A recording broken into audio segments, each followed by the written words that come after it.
నమస్కారం SDV news కి స్వాగతం నేను శాంతి బులెటిన్లో ముందుగా హెడ్లైన్స్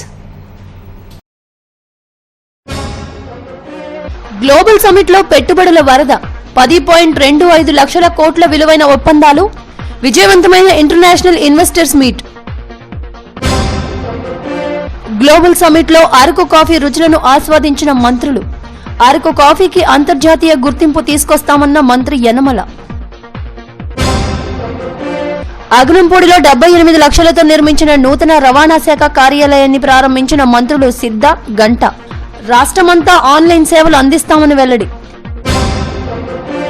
ఈ నెల 29న పల్స్ పోలియోకు అన్ని ఏర్పాట్లు పూర్తి 5 ఏళ్లలోపు చిన్నారులకు పోలియో చుక్కలు వేయించాలన్న డిఎంఎండ్హెచ్ఓ డాక్టర్ సరోజిని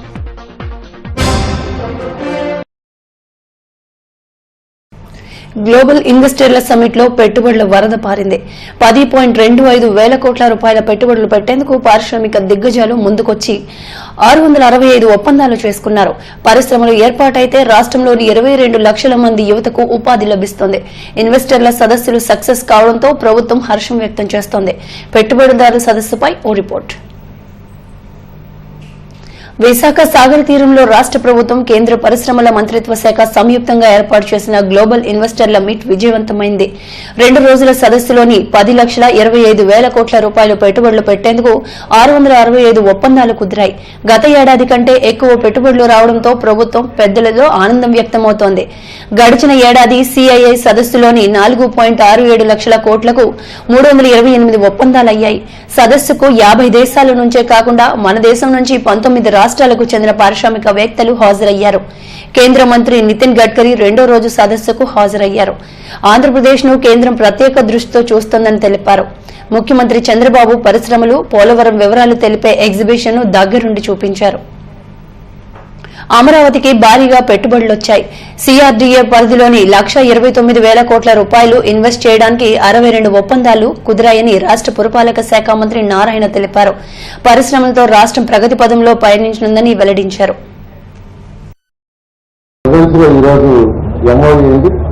అదేవిధంగా ఈ యొక్క కృష్ణా రివర్ మీద కృష్ణా అంటే విజయవాడ నుంచి అమరావతి క్యాపిటల్ సిటీ రావడానికి ఒక ఐకానిక్ బ్రిడ్జ్ 250 కోట్లు ఇచ్చేటట్టుగా ఈరోజు కేంద్ర మంత్రి గారు శాంక్షన్ చేయడం జరిగింది.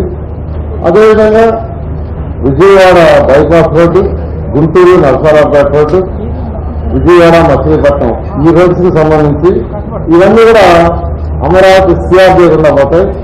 దానికి 3,430 కోట్లు ఈరోజు యాక్చువల్ గా శాంక్షన్ చేయడం జరిగింది. అదేవిధంగా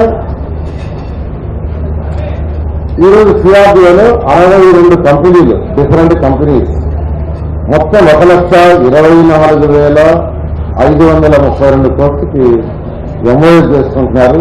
చాలా సంతోషం అండి. అదేవిధంగా ఈరోజు ఆంధ్రప్రదేశ్ సెంట్రల్ మినిస్టర్ గడ్కరీ గారు మన రాష్ట్రంలో రోడ్డుకు సంబంధించి ముఖ్యమంత్రి గారు మొదటి నుంచి ఒకటే చెప్తున్నారు, లోటు బడ్జెట్ లో ఉండే రాష్ట్రం, సగటు ఆదాయం కేవలం 1,05,000 ఉండే ఈ రాష్ట్రం లోటు బడ్జెట్ నుంచి బయటకు రావాలంటే ఫస్ట్ ఇండస్ట్రీస్ కావాలి. ఇండస్ట్రీస్ కావాలంటే ఫస్ట్ ఇన్ఫ్రాస్ట్రక్చర్ డెవలప్ చేయాలని మొదటి నుంచి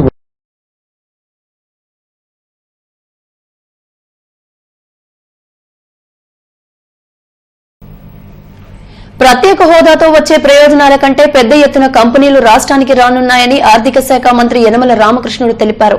పారిశ్రామికవేత్తలను ఆకర్షించేందుకు చంద్రబాబు రేయింబవళ్లు కృషి చేస్తున్నారని తెలిపారు. విపక్షాల అనవసర రాద్ధాంతం చేస్తున్నాయని ఆయన మండిపడ్డారు. సాధించగా ఈ ఏడాది 12.23% పెరిగింది అనేటువంటి ప్రభుత్వం యొక్క ఆలోచన.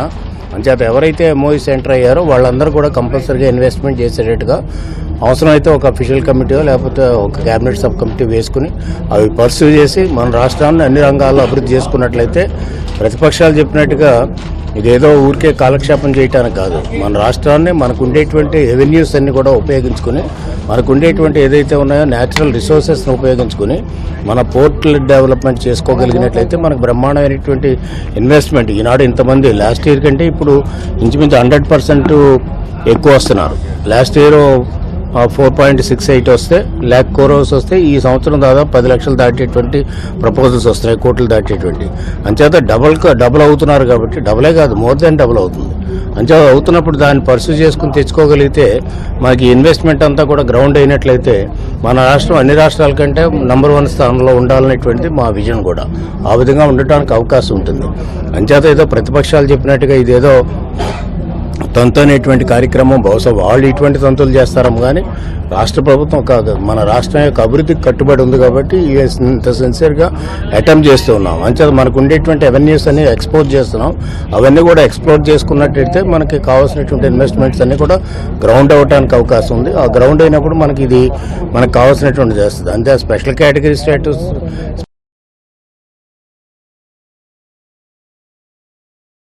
విశాఖ నగరంలో నిర్వహించిన 2వ విడత గ్లోబల్ ఇన్వెస్టర్ల మీట్ కొత్త ఆశలను రేకెత్తించింది. భారీగా పెట్టుబడులు పెట్టేందుకు ఇన్వెస్టర్లు ముందుకు రావడంతో పారిశ్రామిక అంచనాలు పెరుగుతున్నాయి. అంతా అనుకున్నట్లే రాష్ట్రం దేశంలోనే అగ్రగామిగా మారుతోందని నిపుణులు భావిస్తున్నారు.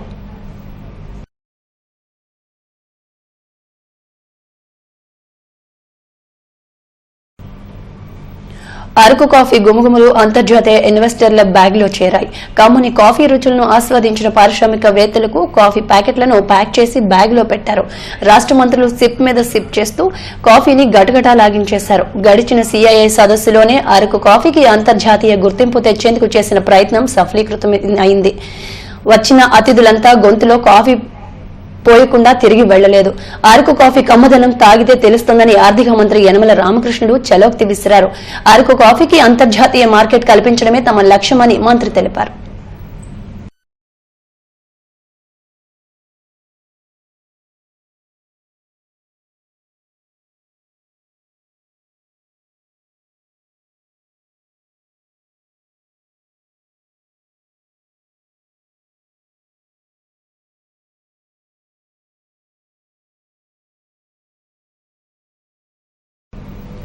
రాష్ట్రంలోని అన్ని రవాణా శాఖ కార్యాలయాల్లో ఆన్లైన్ సేవలు అందుబాటులోకి తెస్తున్నట్లు రాష్ట్ర రవాణా శాఖ మంత్రి సిద్ధా రాఘవరావు తెలిపారు.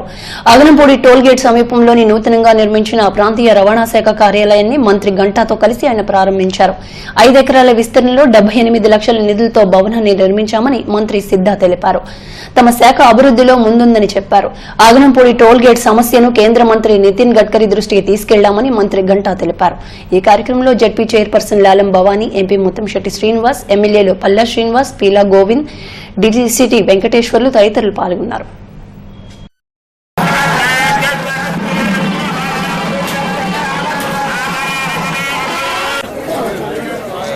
విశాలమైన 5 ఎకరాల ప్రారంభంతో ఈ ఆఫీసు పూర్తి చేస్తున్నాము. ఇక్కడ నుంచి మొత్తం ఈ డిపార్ట్మెంట్ సంబంధించిన యాక్టివిటీస్ అన్ని కూడా ఇక్కడి నుంచే ఆపరేట్ చేసేటట్టుగా ఇవన్నీ కంప్యూటరైజ్ చేసి ఈ ఆఫీసు అందుబాటులో ఉంటా ఉంది. మరి ప్రత్యేకించి మన ప్రీతం ముఖ్యమంత్రి చంద్రబాబు నాయుడు గారు 3వ ముఖ్యమంత్రి అయిన తర్వాత పెద్దలు రామారావు గారి సారథ్యంలో ట్రాన్స్పోర్ట్ డిపార్ట్మెంట్ విశాఖలో ప్రత్యేకమైన గుర్తింపు ప్రాధాన్యత ఉన్నట్టు మీకు తెలుసు. అందుకే ఇది ఒక స్మార్ట్ సిటీగా, సిటీ ఆఫ్ డెస్టినీగా ఇప్పటికే పేర్కొనింది. భవిష్యత్తులో కూడా వైజాగ్ లో ఆర్ఎంటీ ప్రభుత్వం అలాగే ట్రాన్స్పోర్ట్ డిపార్ట్మెంట్ కూడా చేయాల్సిన కార్యక్రమాలు కూడా ఎప్పుడు కూడా ప్రయాణించే విధంగా తీసుకుంటున్నారు. కూడా రాష్ట్రంలో ట్రాన్స్పోర్ట్ డిపార్ట్మెంట్ గత కాంగ్రెస్ ప్రభుత్వంలో ఉన్న ఎప్పుడు కూడా దాని మీద ఒక కాన్సన్ట్రేషన్ ఉన్న అభివృద్ధి అందలేదు. ఈ రోజు తెలుగుదేశం ప్రభుత్వం అధికారంలో వచ్చిన తర్వాత గౌరవ ముఖ్యమంత్రి గారు అనేక రిఫార్మ్స్ తీసుకురావాలి. విశాఖ జిల్లాలో ఈ నెల 29న నిర్వహించనున్న పల్స్ పోలియో కార్యక్రమాన్ని విజయవంతం చేయాలని కోరుతూ ర్యాలీ నిర్వహించారు. జిల్లా వైద్య ఆరోగ్య శాఖ కార్యాలయం నుంచి ప్రారంభమైన ఈ ర్యాలీ నగర వీధుల గుండా సాగింది. ఈ సందర్భంగా డిఎంఎండ్హెచ్ఓ డాక్టర్ సరోజిని మాట్లాడారు. జిల్లాలోని 5 ఏళ్లలోపు చిన్నారులు 4,27,000 మంది ఉన్నారని తెలిపారు. వీరందరికీ 3,686 పోలింగ్ బూతులు ఏర్పాటు చేసినట్లు తెలిపారు. ప్రతి ప్రాంతంలోనూ చిన్నారులందరికీ పోలియో చుక్కలు వేయించాలని చర్యలు చేపడుతున్నట్లు తెలిపారు. ఈ కార్యక్రమంలో విజయవాడ నుంచి వచ్చిన డిఆర్జే సావిత్రి తదితరులు పాల్గొన్నారు. మనం ఎప్పటికప్పుడు కన్ఫర్మ్ చేసుకుంటూ ఉంటాము.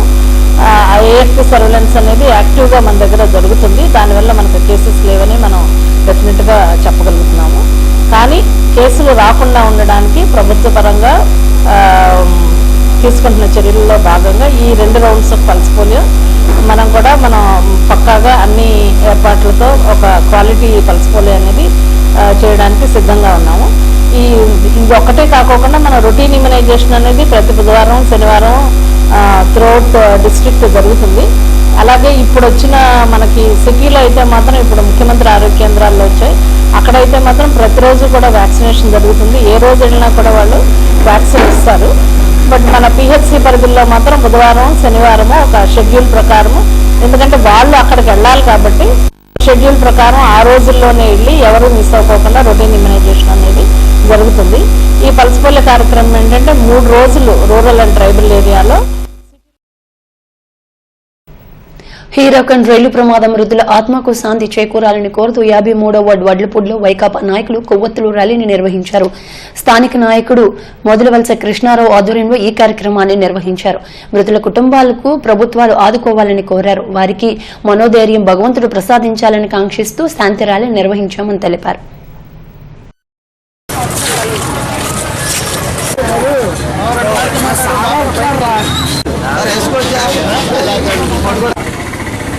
విజయనగరం జిల్లా పూనేరు గ్రామం వద్ద జరిగినటువంటి రైలు యాక్సిడెంట్లో చాలామంది అంటే వాళ్ళు పాపం ఎక్కడి నుంచో రకరకాలుగా ఇంట్లో తెలుసో తెలియకో బయలుదేరిన వాళ్ళు కొంతమంది అనాథ శవాళ్ళ యాక్సిడెంట్లో చనిపోయారు.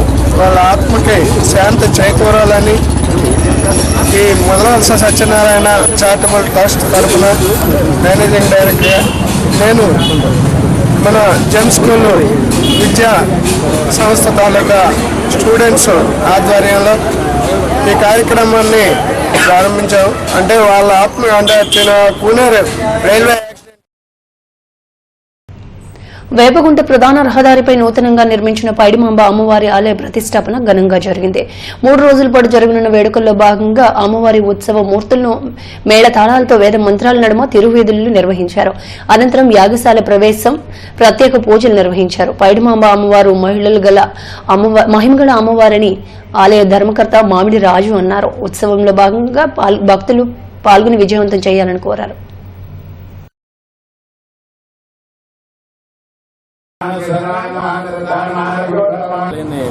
పూర్తి అభివృద్ధి గావించిన తర్వాత బీఆర్ఎస్ పోయిన తర్వాత ఇప్పుడు పూర్తిగా పునర్నిర్మాణం చేయడం జరిగింది. ఈ ఆలయానికి 20 లక్షల వరకు ఖర్చు అయింది దేవాలయం నిర్మాణం చేయడానికి.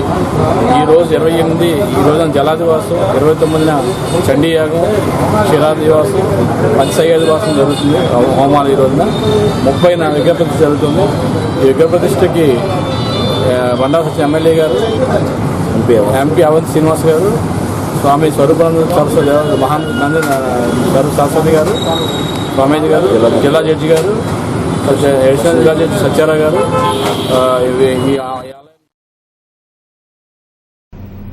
కేంద్ర ప్రభుత్వం విడుదల చేసిన గెజెట్ నోటిఫికేషన్ ఉపసంహరించుకోవాలని కోరుతూ ఆటో కార్మికులు ఏఐటీయూసీ ఆధ్వర్యంలో డీసీటీ కార్యాలయం ఎదుట ధర్నా నిర్వహించారు. పెన్షన్, డ్రైవింగ్ లైసెన్సులు, చలానా ఫీజులను రద్దు చేయాలని నినాదాలు చేశారు. గతంలో 3 నుంచి 400 రూపాయలు వసూలు చేసి థర్డ్ పార్టీ బీమాను 5 నుంచి 7,000 రూపాయలకు పెంచడం దుర్మార్గమని ఏఐటీయూసీ నేత వామన్రావు ధ్వజమెత్తారు. రెన్యువల్ లైసెన్స్ ఫీజును 1,000 రూపాయలకు పెంచడం, ఎఫ్సీ కాని ఆటోలకు 500 అపరాధ రుసుమును వసూలు చేయడంలో కార్మికులు దిక్కుతోచని పరిస్థితిలో ఉన్నారని అన్నారు.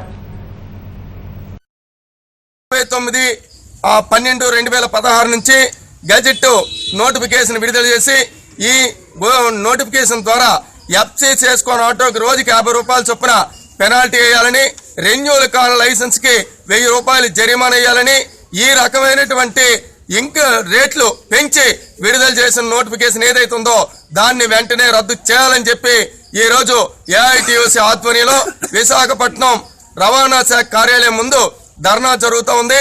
ఎప్పటికైనా ఇక్కడ ఉన్న మంత్రులు గాని ప్రజాప్రతినిధులు గాని ప్రభుత్వం గాని వెంటనే ఆలోచించాలి. పట్టణాలు నగరాల్లో అర్బన్ అథారిటీలను ఏర్పాటు చేయడాన్ని సిపిఎం తీవ్రంగా తప్పుపడుతోంది. పౌర సేవలను ప్రైవేట్ పరం చేసే ప్రజలపై భారాలు మోపే ఇలాంటి సంస్థల ఏర్పాటును వెనక్కి తీసుకోవాలని సిపిఎం రాష్ట్ర కార్యదర్శి వై కోటేశ్వరరావు డిమాండ్ చేశారు. పౌర గ్రంథాలయంలో జరిగిన సదస్సులో అర్బన్ అథారిటీ సంస్థల్లో వచ్చే అనర్థాలపై వక్తలు చర్చించారు. ఈ సందర్భంగా ఆయన మీడియాతో మాట్లాడారు. స్థానిక సంస్థలను నిర్వీర్యం చేసేందుకు ఈ సంస్థలను ప్రభుత్వం తెరపైకి తెచ్చిందని ఆయన విమర్శించారు. ఇది 73-74 రాజ్యాంగ స్ఫూర్తికి విరుద్దమన్నారు. సంపన్నులకు ప్రత్యేక టౌన్షిప్లు సమకూరుతాయే తప్ప సామాన్యులకి ఒరిగేదేమీ లేదని అన్నారు. ఈ విధానాన్ని వెనక్కి తీసుకోకపోతే ఆందోళనకి దిగుతామని ఆయన హెచ్చరించారు.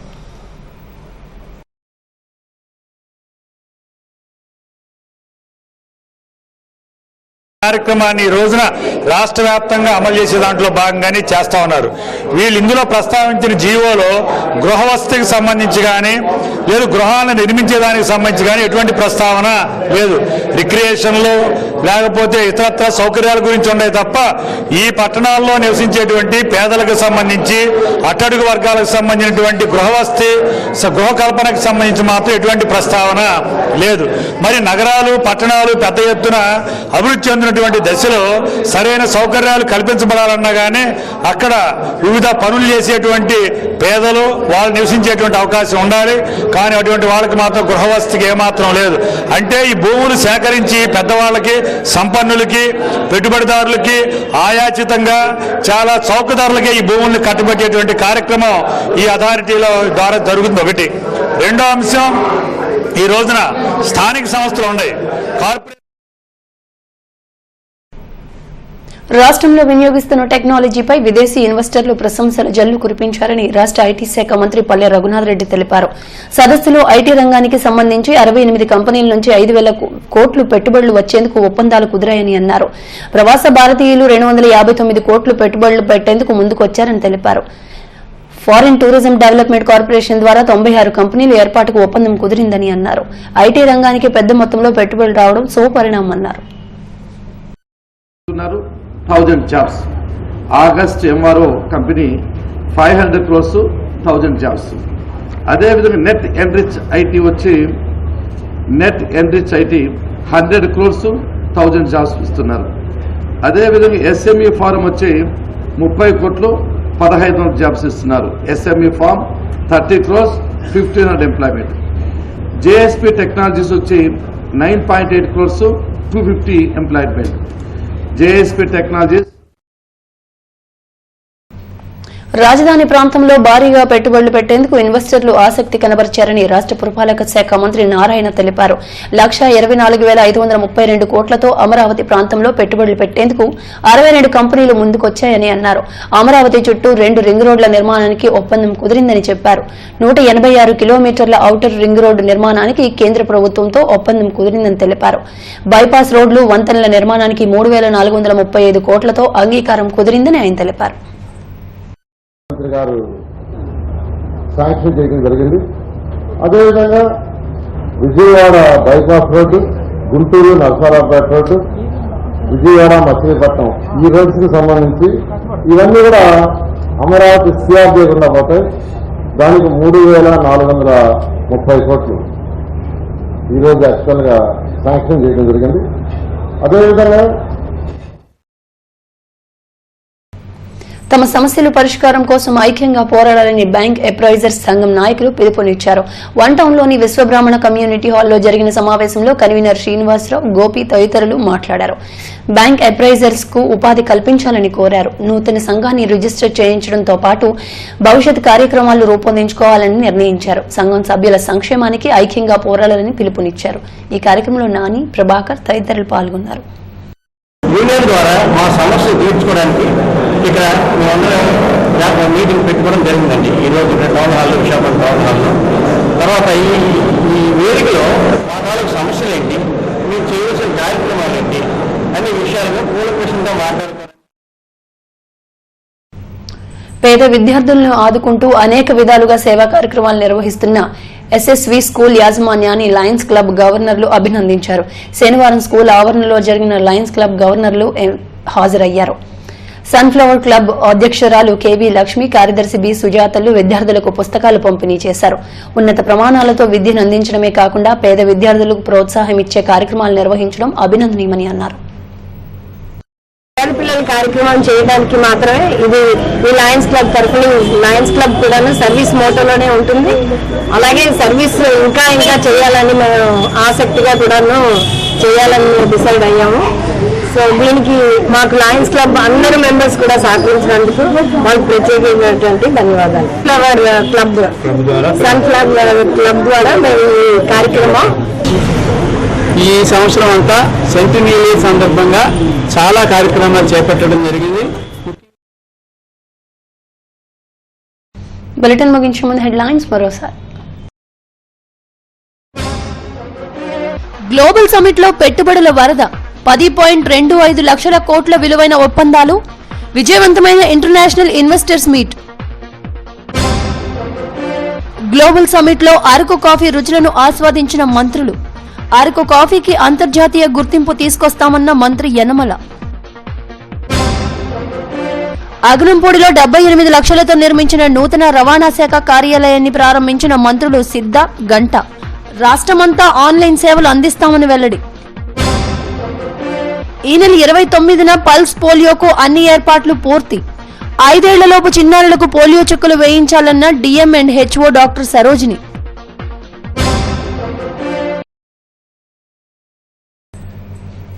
ఇవి ఇప్పటివరకు బులెటిన్ అప్డేట్స్. మరిన్ని అప్డేట్స్ కోసం చూస్తూనే ఉండండి ఎస్టీవీ న్యూస్.